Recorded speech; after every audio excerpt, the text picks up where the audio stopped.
Huwag magturuan, akuin ang pagmamahal. Ako po si Father Fiel Pareha at ito po ang ating segment, ang Daily Devotion, na kung saan tayo po ay magdarasal, magbabasa at magdinilay kasama ng salita ng Diyos sa buong taon. Manalangin tayo. Sa ngalan ng Ama, ng Anak at ng Espiritu Santo. Amen.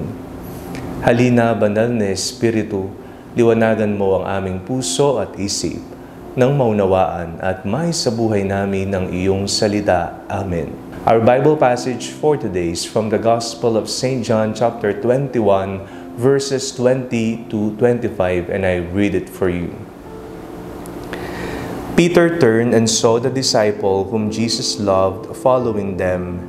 He was the one who had reclined next to Jesus at the supper and had said, "Lord, who is it that is going to betray you?" When Peter saw him, he said to Jesus, "Lord, what about him?" Jesus said to him, "If it is my will that he remain until I come, what is that to you? Follow me." So the rumor spread in the community that this disciple would not die.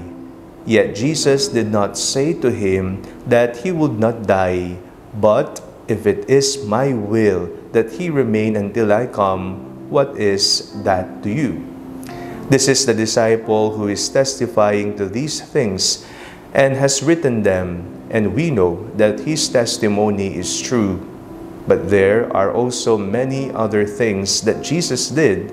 If every one of them were written down, I suppose that the world itself could not contain the books that would be written. Ngayong araw na ito, tayo po ay bumabalik sa tagpo ng huling hapunan.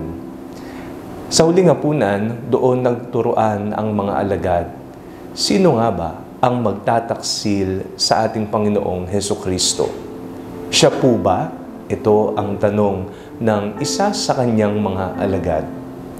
Sa ating pong buhay, madalas po nagtuturuan tayo kapag ang pinag-uusapan ay pagkakamali, kapalpakan o kasamaan.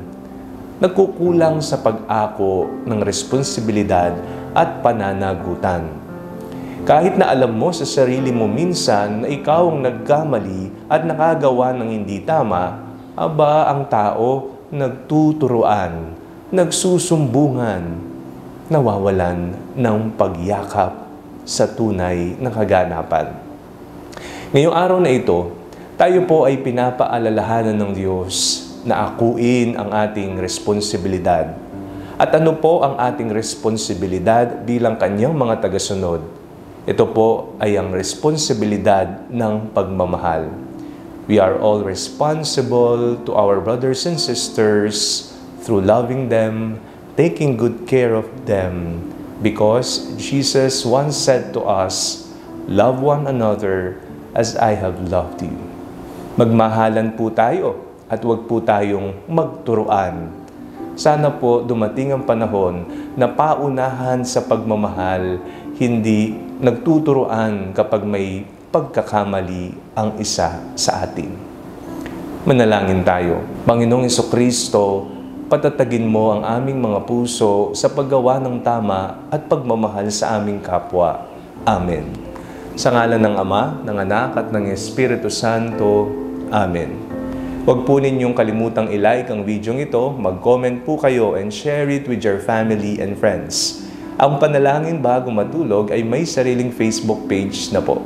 Huwag niyo pong kakalimutang mag-like at mag-follow dito, and do not forget to subscribe to our YouTube channel. I-click nyo lamang po ang link na nasa description ng video ito, o kaya naman po just search Father Fiel Pareha. At kung nais nyo naman pong maging updated sa ating pagpapahayag, you can join our broadcast channel dito po sa ating Facebook page. God bless you po.